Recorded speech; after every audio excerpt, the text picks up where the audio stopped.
we have to ask what happens here. This series for h of u doesn't seem to stop. You go A0, A2, A4, well, it could go on forever. And what would happen if it goes on forever? So if it goes on forever, let's calculate what is aj plus 2 over aj as j goes to infinity. Let's see how the coefficients vary as you go higher and higher up in the polynomial. That should be an interesting thing. So I pass the aj that is on the right-hand side and divide it. And now on the right-hand side is just this product of factors.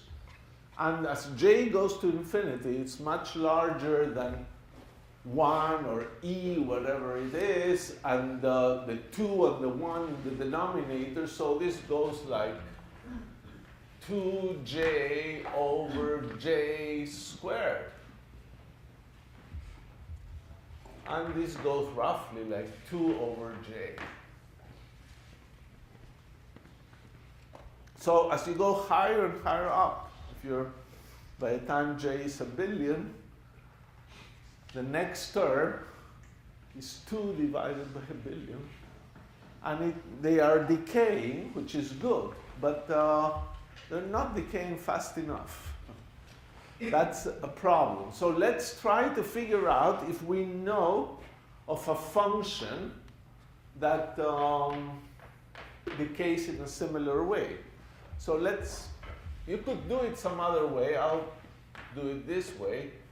E to the u squared, let's look at this function, is the sum from n equals 0 to infinity 1 over n u squared to the n, so it's u to the 2n. 1 over n factorial.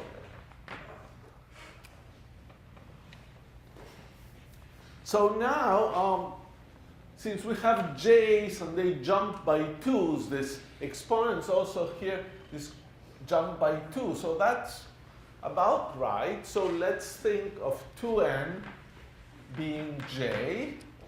And therefore, this becomes a sum over j equals 0, 2, 4, and all that of 1 over, so even j's. 2n is equal to j, so j over 2 factorial over 1, and then you have u to the j. So if I think of this as some coefficient c sub j times u to the j, we've learned that c sub j is equal to 1 over j divided by 2 factorial. In which case, if that is true, let's try to see what is cj plus 2 over cj, the ratio of 2 consecutive coefficients in this series. Well, cj plus 2 would be j plus 2 over 2 factorial, like this. That's the numerator because of that formula. And the denominator would have just j over 2 factorial. Now, these factorials make sense. You don't have to worry that there are factorials of halves because j is even, and therefore the numerators are even divided by 2. These are integers. These are ordinary factorials. There are factorials of fractional numbers. You've seen them probably in statistical physics and other fields. But we don't have those here. This is another thing. So this cancel. If you have a number and the number plus 1, which is here, you get j plus 2 over 2, which is 2 over j plus 2. And that's, when j is large, is just 2 over j. which is exactly what we have here. So this supposedly nice, innocent function polynomial here, if it doesn't truncate, if this recursion relation keeps producing you more and more and more and more terms forever, will diverge. And it will diverge like so.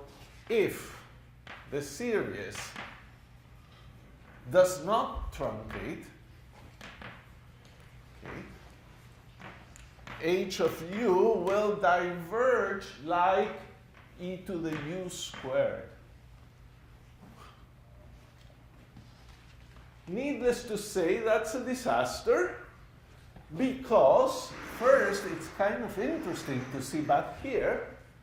Yes, you have a safety factor, e to the minus u squared over 2. But if h of u diverges like e to the u squared, you're still in trouble. E to the u squared minus u squared over 2 is e to the plus u squared over 2. And it actually coincides with what we learned before, that any solution goes like either plus or minus u squared over 2. So if h of u doesn't truncate and doesn't become a polynomial, it will diverge like e to the u squared, and this solution will diverge like e to the plus u squared over 2, which was a possibility. And it will not be normalizable. So that's basically the gist of the argument. This differential equation, whenever you work with arbitrary energies, there's no reason why the series will stop. Because E there would have to be equal to 2j plus 1, which is an integer. So unless E is an integer, it will not stop. And then you'll have a divergent, well, not divergent, unbounded phi of u that is impossible to normalize. So the requirement that the solution be normalizable quantizes the energy.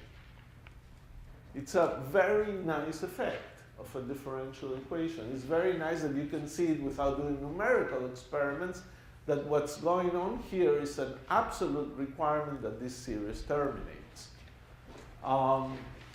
So here, phi of u would go like e to the u squared over 2, what we mentioned there, and is not a solution.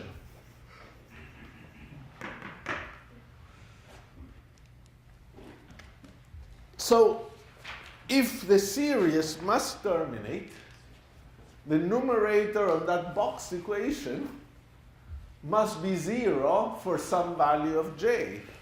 And therefore, there must exist a j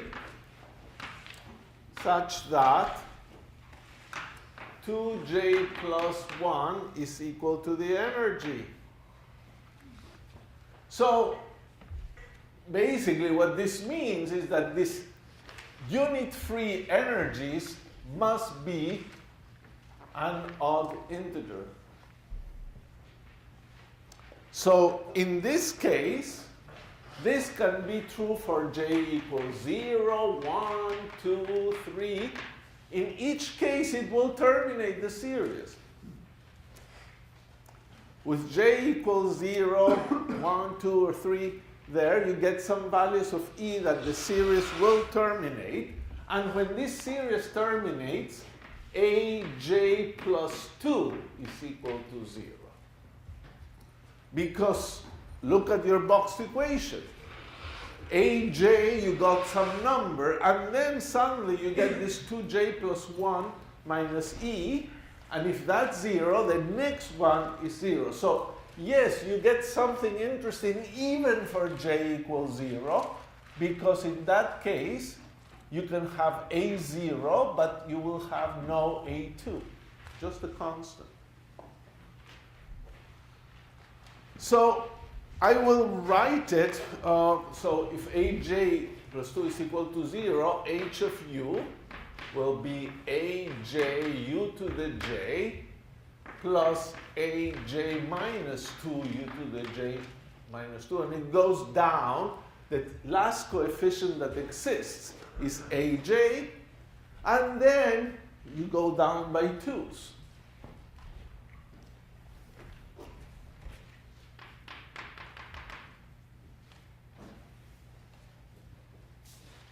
So let's use the typical notation. We call J equal N.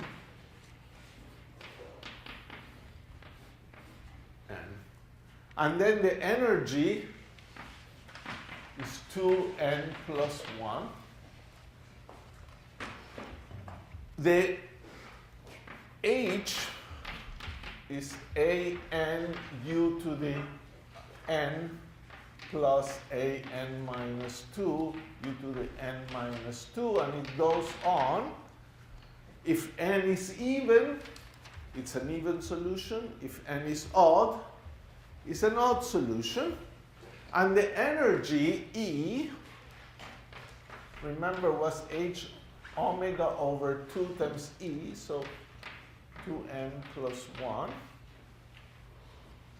So we'll write it, we'll move the 2 in, and E will be equal to h omega n plus 1 half. And n in all these solutions go from 0, 1, 2, 3. We can call this the energy En. So here you see another well-known famous fact. The energy levels are all evenly spaced. H omega over 2, 1 by 1 by 1 by 1. Except that there's even an offset. For n equals 0, which is supposed to be the lowest energy state of the oscillator, you still have a 1/2 h bar omega. This is just saying that if you have the potential, the ground state is already a little bit up. You would expect that. You know there's no solutions with energy below the lowest point of the potential, but the first solution has to be a little bit up, so it's here, and then they're all evenly spaced. And this begins with E0 for n equals 0, E1, and there's a little bit of notational issues. We used to call the ground state energy sometimes E1, E2, E3 going up, but this time it's very natural to call it E0 because it corresponds to n equals 0. But sorry, those things happen.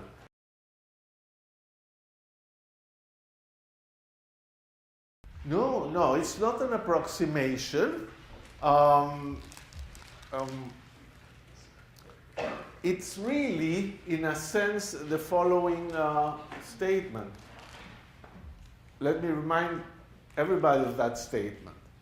When you have even or odd solutions, you can produce a solution that you may say it's a superposition, but it will not be an energy eigenstate anymore.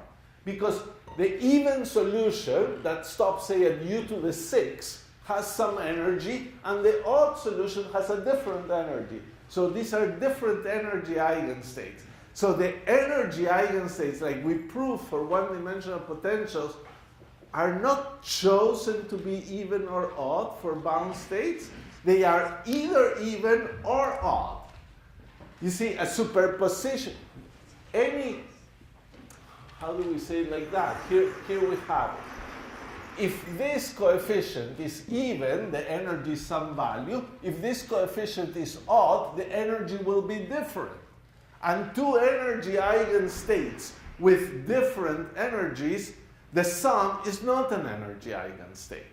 You can construct a general solution by superposing things, but that will be general solutions of the full time-dependent Schrödinger equation, not of the energy eigenstates. The equation we're aiming to solve there is a solution for energy eigenstates. And although this concept I can see now from the questions where you're getting, it's a subtle statement. Our statement was from quantum mechanics that when we would solve for a symmetric potential, the bound states would turn out to be either even or odd. It's not an approximation, it's not a choice, it's something forcing you. Each time you find a bound state, it's either even or is odd, and this turned out to be this case. You would have said the general solution is a superposition, but that's not true, because if you put a superposition, the energy will truncate one of them, but will not truncate the other series. So one will be bad, it will do nothing. So if this point is not completely clear, please insist later, insist in recitation, come back to me, office hours. This point should be eventually clear. Okay, good. Hope it's good. So what are the names of these things? These are called Hermite polynomials. And so back to the differential equation. Let's look back at the differential equation when E is equal to 2n plus 1 plus 1. Go back to the differential equation and we'll write d second du squared hn of u. That will be called the Hermite polynomial, n minus 2u dhn du plus e minus 1, but e is 2n plus 1 minus 1 is 2n hn of u is equal to 0. This is the Hermite's differential equation.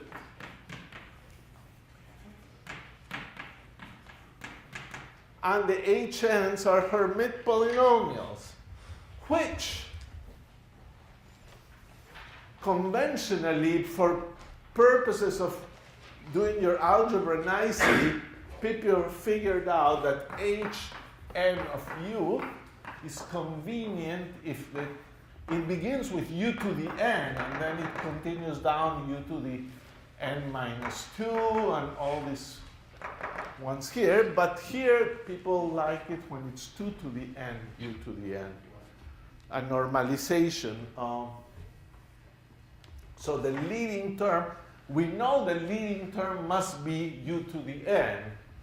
Like if you truncate with j, you got u to the j. You truncate with n, you get u to the n. Since this is a linear differential equation, the coefficient in front is your choice. And people's choice has been that one and has been followed. A few Hermite polynomials, just list. H0 is just 1. H1 is 2u. H2 is 4u squared minus 2. H3 is our last one. 8u cubed minus 12u, I think. I have a little typo here. Maybe it's wrong.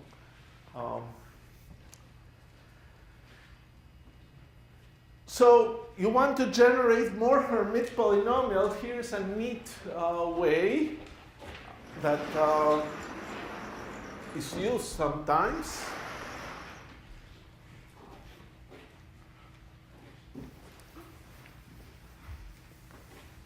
And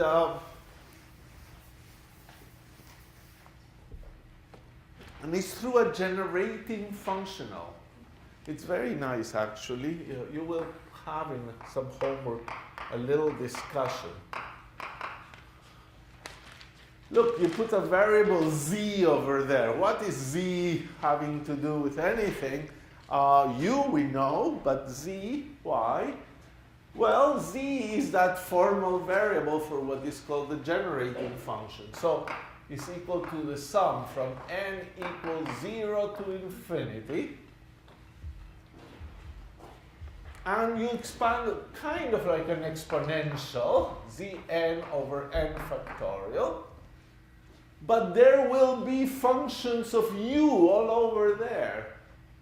When you collect, if you expand this exponential, you'll have an infinite series, and then you have to collect terms by powers of z. And if you have a z to the 8, you might have gotten from this to the 4th, but you might have gotten it from this to the 3, and then 2 factors of this term squared, or a cross product. So after all, here there will be some function of u, and that function is called the Hermite polynomial. So if you expand this with Mathematica, say, and say collect in terms of u, you will generate the Hermite polynomials. With this formula, it's kind of not that difficult to see that the Hermite polynomial begins in this way. And how do you check this is true? Well, you would have to show that such polynomials satisfy that differential equation. And that's easier than what it seems. Might seem difficult, but it's just a few lines. Now,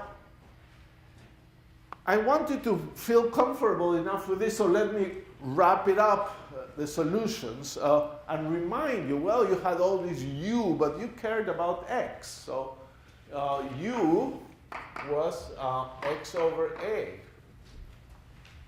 So let's look at our wave functions. Our wave functions, phi n of x, will be the Hermite polynomial n of u, which is of x over a, times e to the minus u squared over 2, so which is minus x squared over 2a squared. And you should remember that a squared is h bar over m omega. So all kinds of funny factors. In particular, this exponential is e to the minus x squared m omega over h squared over 2. I think so. M omega over 2h bar. Let me write it down. M omega over 2h bar x squared. That's that exponential, and those are the coefficients. And here there should be a normalization constant, which I will not write. It's a little messy. And those are the solutions. And the energies, En, were h bar omega over 2 n plus a half.